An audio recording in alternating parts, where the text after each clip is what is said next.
Morning all of you.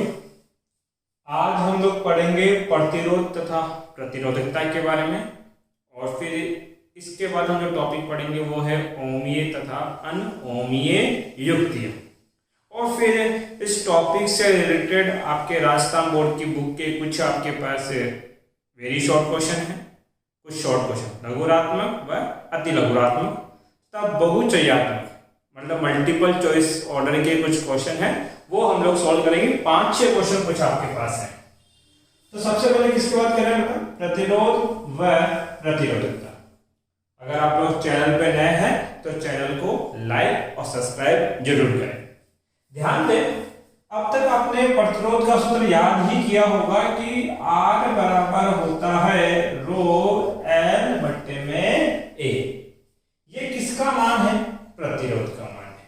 लेकिन ये मान आया कैसे, वो हमें ज्ञात करना है।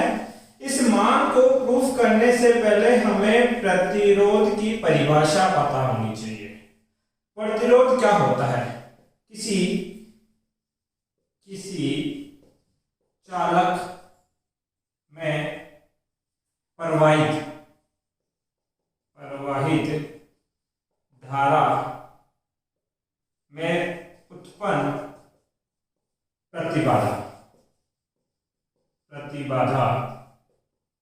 प्रतिरोध कहलाता है। प्रतिरोध कहलाता है। अर्थात कोई चालक है, उसमें कोई धारा प्रवाहित होगी तो उस धारा के रास्ते में जो प्रतिबाधा बनेगी वो प्रतिबाधा क्या कहलाएगी? प्रतिरोध। सर, चालकों में किस प्रकार की प्रतिबाधा होती है?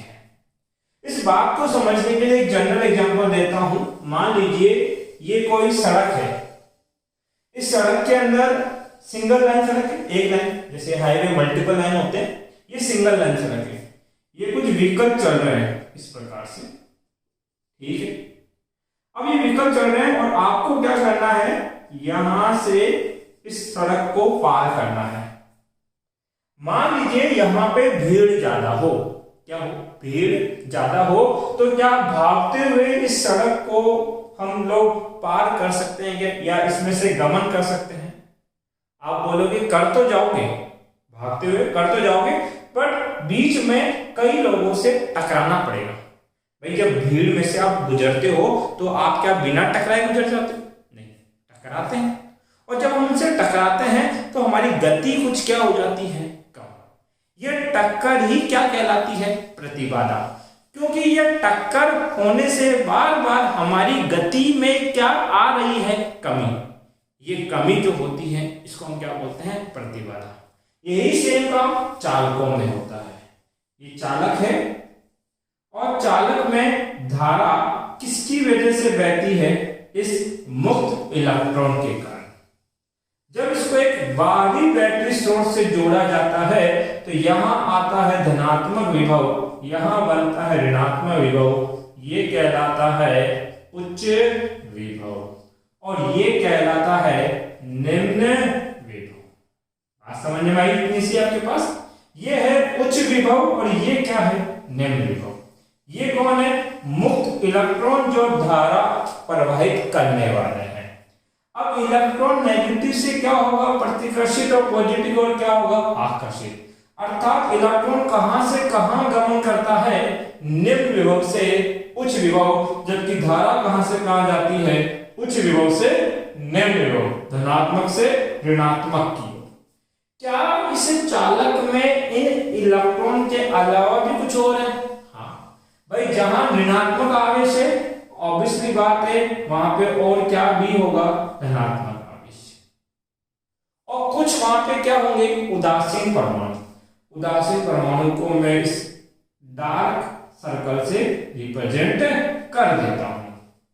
तो यहां पे कौन कौन है? सर, यहां धनात्मक आयन है, यहां उदासीन परमाणु है। जब भी ये इलेक्ट्रॉन है, ये इलेक्ट्रॉन इस विभवांतर में विभवांतर है, विभव में अंतर के कारण एक जगह से दूसरी जगह पे जाएगा, तो बताओ इन धनात्मक आवेश और इन उदासीन परमाणु से टकराएगा? सर, रास्ते में आएंगे तो टकराएगा, और टकराएगा तो इसकी गति क्या होगी? बाधित। और गति बाधित होना ही क्या कहलाता है? प्रतिरोध। इसका मतलब ये यहाँ पे क्या उत्पन्न कर रहे हैं? प्रतिरोध। तो ये प्रतिरोध किन कारकों पर निर्भर करता है, हमें उसी की गणना करनी है। ठीक है, एक छोटा सा एग्जाम्पल मुझे आप लोग दीजिए। मान लो बच्चा ये चालक है, ये क्या है? चालक। और ये चालक अलग अलग लंबाई का है। पहले इस चालक की लंबाई है L मीटर और बाद में चालक की लंबाई कितनी हो जाएगी? Double 2L metre. इनकी मोटाई समान है, अर्थात अनुप्रस्थ काट क्षेत्रफल एक जैसा है। जितना मोटा ये है उतना ही ये है। मुझे बताइए, यदि कोई इलेक्ट्रॉन यहां से यहां जाते समय 5 अन्य अणुओं से टकराता है, तो बताओ जब ये 2L लंबाई तय करेगा तो लगभग कितने अणुओं से टकराएगा? डबल। देखो 5 में जब L लंबाई में चलता है तो 5 अणुओं से टकराता है, और जब आपके पास L लंबाई में और चलेगा तो और 5 अणुओं से टकराना पड़ेगा, और जितनी टक्कर होगी उतनी प्रतिबाधा बनेगी। तो हमने बोला कि जब ये कम लंबाई में चलता है तो प्रतिबाधा भी कम आती है, और जब ये ज्यादा दूरी तय करने के लिए चलता है तो प्रतिबाधा भी क्या आती है? ज्यादा। तो हम बोलेंगे यदि लंबाई कम तो प्रतिरोध भी कम, यदि लंबाई ज्यादा प्रतिरोध भी ज्यादा। अर्थात ये प्रतिरोध चालक की लंबाई के मान के क्या होता है? समानुपाती। तो ये बात हमने बोली। पहली बात क्या बोलनी है कि जो प्रतिरोध होता है वो लंबाई के मान के क्या होते हैं? समानुपाती। दूसरी बात, अब देखिए, इसको बेटा आप ऐसे भी समझ सकते हो। एक रोड है वो 10 मीटर लंबी, एक तो उसको पार करना है, वहां पे भीड़ है, और एक रोड 20 मीटर लंबी है, उसको पार करना है, वहां भी भीड़ है। यहां भीड़ कम मिलेगी, यहां भीड़ ज्यादा मिलेगी। जहां भीड़ कम है वहां टक्कर भी कम होगी तो प्रतिबाधा भी कम आएगी, और जहां भीड़ ज्यादा वहां टक्कर भी ज्यादा तो प्रतिबाधा भी क्या होगी? ज्यादा। दूसरा कंसेप्ट ये है, मान लीजिए ये एक सड़क है, सिंगल वे है, नॉर्मल आपकी गली है, और एक है हाईवे, डबल वे। ये क्या फर्क पड़ा? दोनों की लंबाई समान है, एक हाईवे ये है और एक ये है, ये सिंगल वे, ये डबल वे। यहां पे जो भीड़ होगी वही भीड़ यहां भी होगी, परंतु ध्यान दो, मान लीजिए यहां पे 5 अणु हैं, वो इस प्रकार से है, तो ये 5 अणु अब यहां पे इस प्रकार से होंगे। यहां पे अणुओं की सघनता ज्यादा है और यहां अणुओं की सघनता क्या हो गई? कम, क्योंकि यहां पे जगह कम है तो अणुओं को पास पास रहना पड़ेगा, और यहां क्या होंगे? दूर दूर। अब होगा क्या? कोई इलेक्ट्रॉन निम्न विभव से कहां जाना चाहेगा? उच्च विभव। जब ये यहां से गमन करेगा तो टकराने के चांसेस ज्यादा, जबकि इलेक्ट्रॉन अगर इस रास्ते से गमन करे तो टकराने के चांसेस कम। तो हम बोलेंगे इसका क्षेत्रफल कितना है? A, और ये अनुप्रस्थ काट क्षेत्रफल, ये अनुप्रस्थ काट क्षेत्रफल कितना मान लिया? 2 है। जब ये मोटाई कम है, अनुप्रस्थ काट क्षेत्रफल कम है, तो प्रतिरोध ज्यादा, टकराने के चांस क्या है? ज्यादा है। जब ये क्षेत्रफल ज्यादा हो गया, टकराने के चांस कम, अर्थात प्रतिरोध भी क्या हो गया? कम। तो हम बोलेंगे प्रतिरोध किस पर निर्भर करेगा? अनुप्रस्थ काट क्षेत्रफल पे, और क्षेत्रफल बढ़ाने पे प्रतिरोध क्या हो रहा है? कम। एक राशि को बढ़ाओ और दूसरी राशि कम हो जाए, वो संबंध होता है व्युत्क्रमानुपाती का। तो हम बोलेंगे प्रतिरोध अनुप्रस्थ काट क्षेत्रफल के क्या होता है? व्युत्क्रमानुपाती। तो आपको इस प्रकार से नहीं लिखना, आपको नोट्स में कैसे लिखना है वो देखो। तो ध्यान दें, किसी चालक के लिए, किसी चालक के लिए प्रतिरोध उसकी लंबाई के समानुपाती होगा, समानुपाती होगा, अर्थात R समानुपाती L, तथा प्रतिरोध उसके अनुप्रस्थ काट क्षेत्रफल के व्युत्क्रमानुपाती होगा। क्लियर है? अर्थात आर इनवर्सली प्रोपोर्शनल टू ए। दोनों समीकरण को मिलाओगे तो आर समानुपाती एल बटा ए। समानुपाती का साइन हटाते हैं तो क्या आते हैं बेटा? एक नियतांक, एक कांस्टेंट वैल्यू आती है। आर इक्वल टू कितना हो जाएगा? रो एल बटा ए। रो क्या कहलाता है बेटा आपके पास? प्रतिरोधकता। प्रतिरोधकता। और ये क्या है? एक समानुपाती नियतांक है। अर्थात ये जो रो है का मान एल व ए पर निर्भर नहीं करेगा। क्यों? कि रो एक समानुपाती नियतांक है। बात समझ में आती है आपके पास? अब आपको क्या करना है? इस रो का मात्रक निकालना है और ये पढ़ना है कि ये सदिश राशि है कि अदिश। स्क्रीनशॉट लेके इसको नोट्स में लिख लोगे। ध्यान दो, रो क्या हो जाएगा? रो हो जाएगा आर ए बट्टे में एल। रो का क्या चाहिए हमें? मात्रक। इसका मात्रक ओम, क्षेत्रफल का मात्रक मीटर स्क्वायर, लंबाई का मात्रक मीटर। मीटर से मीटर कैंसिल, क्या बन जाएगा बेटा? ओम गुणा मीटर। ये इसका क्या बन गया? मात्रक। एक बार यहां तक लिखो, फिर आगे बढ़ाते हैं आप लोगों को।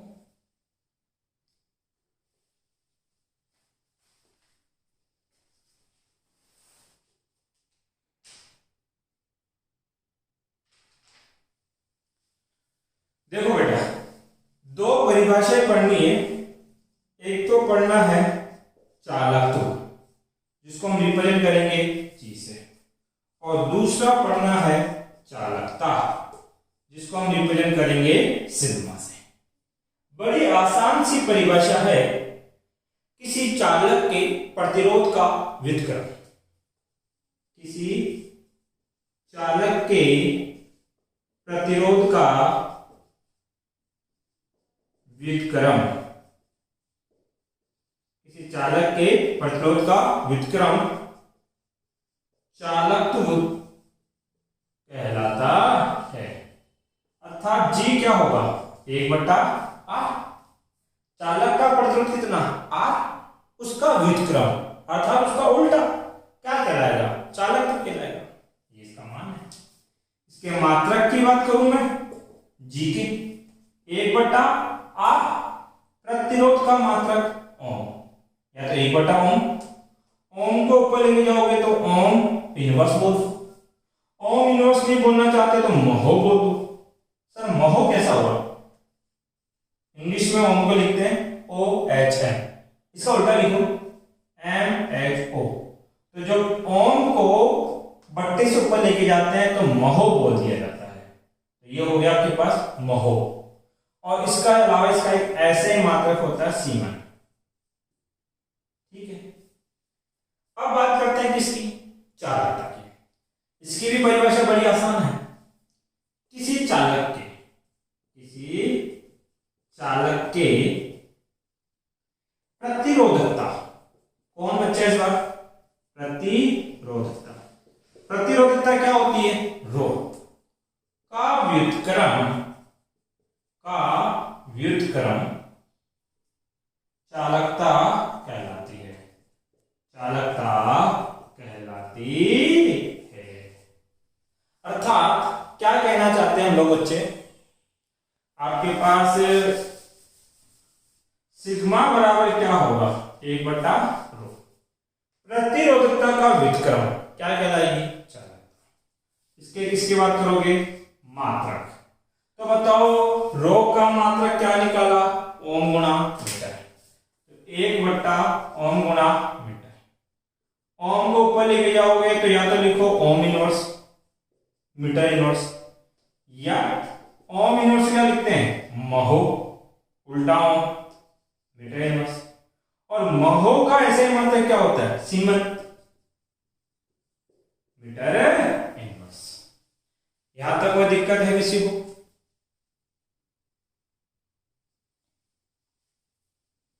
ये सीमेन होता है। ठीक है बच्चा, एक बार पॉज करके इसको उतार लो, स्क्रीनशॉट ले लो।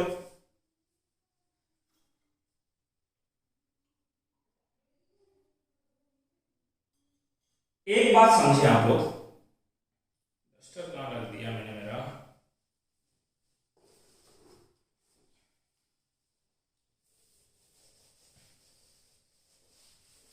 कि किसी भी चालक की जो प्रतिरोधकता होती है, क्या होती है, प्रतिरोधकता। चालक की प्रतिरोधकता रो, वो दो चीजों पर निर्भर करती है, एक तो टाउ और एन। टाउ क्या है, विश्रांति काल।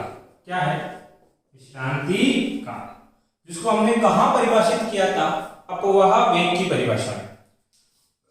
और एन क्या है, एकांक आयतन के इलेक्ट्रॉनों की संख्या है।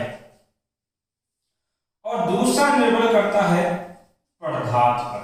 किस निर्भर करता है, पदार्थ पर। अभी आपको याद रखना है किस प्रकार से निर्भर करता है, इस बात का डिस्कशन हम लोग जब प्रतिरोध की ताप पर निर्भरता वाला कंसेप्ट पढ़ेंगे तब आपको समझ में आएगा। अभी याद रखो कि पदार्थ की प्रतिरोधता एक तो किसमें निर्भर करती है, टाउ पे, और एक निर्भर करती है किसके, एकांक आयतन के इलेक्ट्रॉनों की संख्या पे, और दूसरा निर्भर करता है पदार्थ पे। अर्थात यदि आपको बोला जाए, जो कि भी क्वेश्चन आएगा, एक पदार्थ के दो टुकड़े किए, एक पदार्थ के क्या किए, दो टुकड़े, पदार्थ तो वही, अगर पदार्थ वही है तो प्रतिरोधकता क्या रहेगी, सेम। तो इसकी प्रतिरोधकता रो है तो इसकी भी कितनी होगी, रो। कितनी होगी, रो। आप इसके चाहे कितने टुकड़े करो, इसकी प्रतिरोधकता के मान में कोई परिवर्तन नहीं होगा। अरे मुझे एक चीज समझाओ, मान लो 1 लीटर पानी है, 1 लीटर क्या है, पानी। उस 1 लीटर पानी से आपने 6 गिलास भर दिए, क्या भर दिए, 6 गिलास। अरे गिलासों में भरने की वजह से उस पानी के गुणधर्मों में कोई परिवर्तन हुआ क्या, नहीं। अरे पानी के गुणों में कभी कोई परिवर्तन होगा, नहीं होगा, पानी तो वही रहेगा। तो ये इसी प्रकार से है, किसी पदार्थ की प्रतिरोधकता कितनी, रो, और वो रो इस बात पर निर्भर नहीं करती कि उसकी आप लंबाई क्या रखते हो, उसका क्षेत्रफल क्या रखते हो। तो रो किस पर निर्भर करेगा, पदार्थ पर निर्भर करेगा।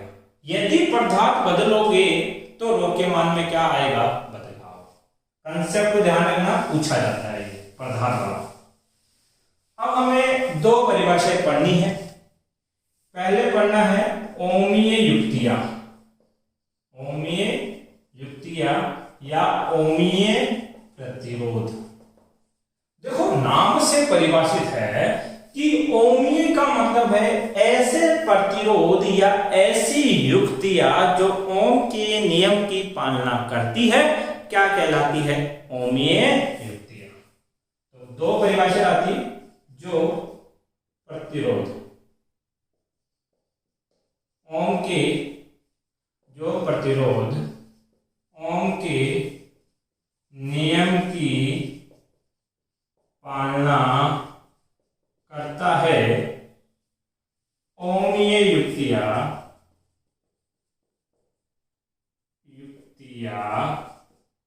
कहलाती है। दूसरा, ओम के नियम का मतलब क्या है कि यदि V और I के मध्य ग्राफ खींचा जाए तो ग्राफ कैसा आना चाहिए, सीधी रेखा। या किसी प्रतिरोध के लिए, किसी प्रतिरोध या युक्ति के लिए विभव तथा धारा के मध्य वक्र रेखीय प्राप्त हो तो उसे ओमीय युक्तियां कहा जाता है, कहा जाता उदाहरण आपसे पूछे तो सारे चालक जितने भी चालक हैं वो सब किसकी पालना करेंगे? ओम के नियम की। और इसके अंदर यदि आप V और I के मध्य ग्राफ बनाएंगे तो वो ग्राफ कैसा होना चाहिए? रेखीय। ये तो कौन सी बेटा? ओमीय युक्ति। दूसरा जो हमें पढ़ना है वो कौन सी बेटा? अनओमीय। अरे कौन सी? अनओमीय युक्तियां या अनओमीय प्रतिरोध। देखो उसका उल्टा हो जाएगा। जो प्रतिरोध ओम के नियम की पालना क्या लिख देना? नहीं करता है, क्या कहलाती है? अनओमीय युक्तियां कहलाती है। अरे जो ओम के नियम की पालना करेगा उसको तो क्या बोलेंगे? ओमीय। और जो ओम के नियम की पालना नहीं करेगा उसको क्या बोलेंगे? अनओमीय। ध्यान दे, किसी प्रतिरोध या युक्ति के लिए विभव व धारा के मध्य वक्र रेखीय प्राप्त ना हो तो उसे अनओमीय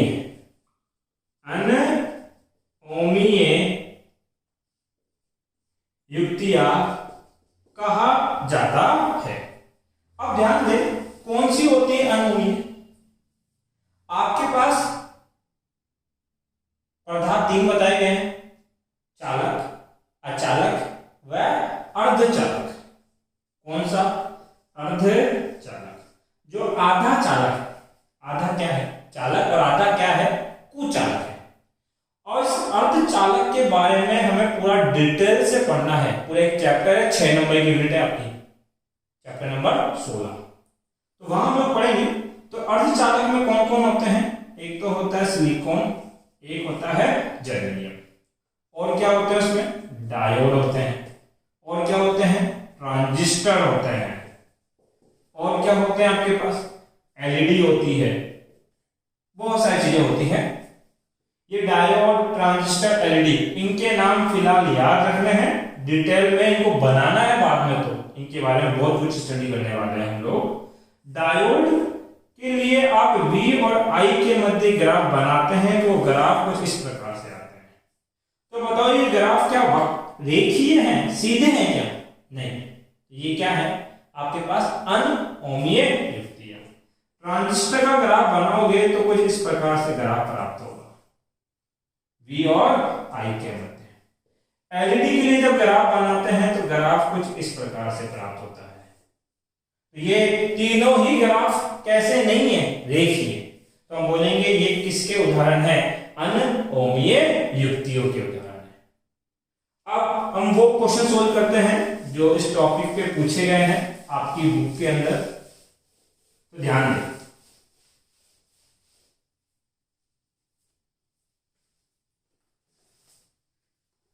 सबसे पहले हमने क्या पढ़ा? प्रतिरोध व प्रतिरोधकता। तो उसके आधार पे हमें सॉल्व करना है मल्टीपल चॉइस 1, 2 और 10। फिर उसके बाद वेरी शॉर्ट, अति लघुरात्मक 3 नंबर, और फिर सॉल्व करना है आपको शॉर्ट लघुरात्मक 2 नंबर का और 7 नंबर का। ठीक कहते हैं तो ध्यान दो बच्चों, अपनी फिजिक्स की बुक निकालो और मल्टीपल चॉइस पहला क्या है? किसी चालक की प्रतिरोधकता व चालकता का गुणनफल निर्भर करता है। चालक की प्रतिरोधकता पहला करावा मल्टीपल चॉइस के अंदर, प्रतिरोधकता कितनी? रो। वह चालकता क्या होती है? सिग्मा का गुणनफल किस पर निर्भर करेगा? तो रो तो एज, सिग्मा क्या होता है? 1/, रो से रो कट जाएगा, कितना बचेगा? 1।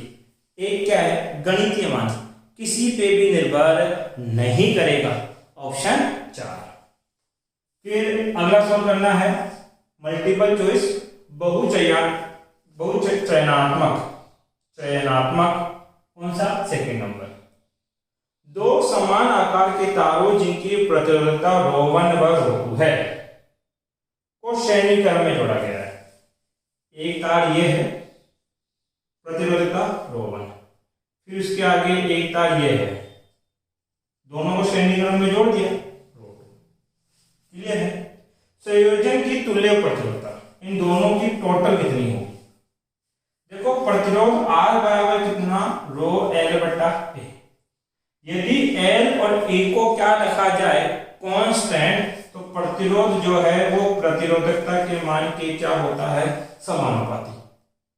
अगर ऐसा है तो प्रतिरोध ये है R1, ये प्रतिरोध है R2, और इनका जब श्रेणी क्रम होता है तो तुल्य कितना होगा, R1 प्लस R2।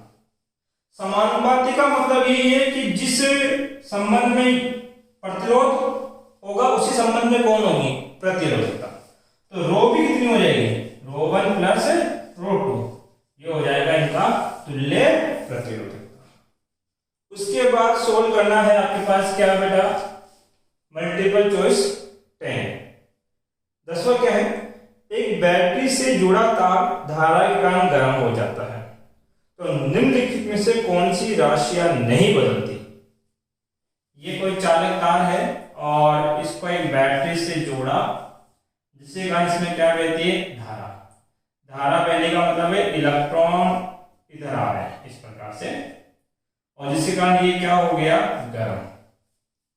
तो अपवहन वेग, मुझे एक चीज समझो, अगर ये चालक गर्म हुआ तो इस चालक के इलेक्ट्रॉनों को मिलने वाली ऊष्मीय ऊर्जा के मान में वृद्धि होगी कि कमी होगी, वृद्धि, अर्थात थर्मल एनर्जी, ऊष्मीय ऊर्जा बढ़ेगी, तो हम बोलेंगे अपवाह वेग के मान में भी क्या होगी, वृद्धि। क्यों, वो आपको पता ही है। दूसरी बात, प्रतिरोधकता, तो ये तो परिवर्तित हो गया, तो पहला ऑप्शन तो नहीं हो सकता, अपवाह वेग तो नहीं है। क्वेश्चन ये है कि कौन सी राशि नहीं बदलेगी, तो अपवाह वेग तो बदल जाएगा। प्रतिरोधकता, प्रतिरोधकता तो ताप के मान की क्या होती है, समानुपाती। चालक का ताप बढ़ा तो प्रतिरोधकता भी बढ़ जाएगी, तो ये भी ऑप्शन नहीं हो सकता। फिर है प्रतिरोध, प्रतिरोध कितना, R, और वो भी तापमान के क्या होता है, समानुपाती, इसलिए ये भी हमारा ऑप्शन नहीं हो सकता। चौथा है मुक्त इलेक्ट्रॉनों की संख्या। हाँ भैया, इसमें पहले कितने इलेक्ट्रॉन थे, 3।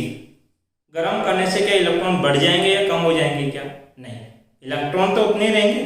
अरे किसी क्लास के अंदर मान लीजिए 10 बच्चे हैं, किसी टीचर ने हल्की फुल्की पिटाई कर दी, तो क्या उस क्लासरूम के बच्चों की संख्या 10 से घट के 5 हो जाएगी, क्या नहीं। पढ़ना तो उन्हें उसी क्लास में है, अगर थोड़ा तापमान या थोड़ा दंड दे भी दें तो उनकी संख्या में कोई परिवर्तन नहीं होगा। इसी प्रकार से यहाँ के मुक्त इलेक्ट्रॉन नियत रहेंगे, तो ऑप्शन नंबर जो ड है या द, वो आपका क्या होगा, करेक्ट है।